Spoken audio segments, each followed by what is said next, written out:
ಈ ಪನೀರ್ ಟಿಕ್ಕಾ ಮಸಾಲ ಒಂದ್ಸಲ ಟ್ರೈ ಮಾಡಿದ್ರೆ ಮತ್ತೆ ಮತ್ತೆ ಬೇಕು ಅಂತ ಹೇಳ್ತೀರಾ, ಯಾಕಂದ್ರೆ ಅಷ್ಟು ರುಚಿಕರ. ಬನ್ನಿ ಮಾಡೋಣ.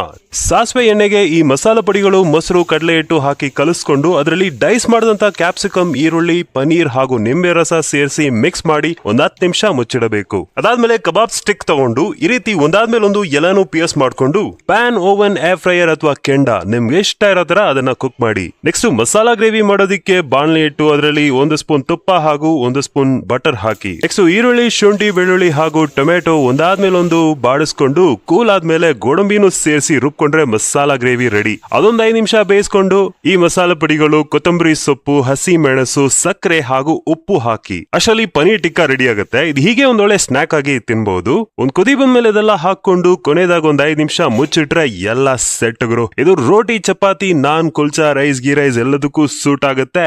ಮಸಾಲಾ ಪದಾರ್ಥಗಳು ಏನೇನು ಅಂತ ಕಮೆಂಟ್ಸ್ ಅಲ್ಲಿ ಹಾಕಿರ್ತೀನಿ ನೋಡಿ. Thank you.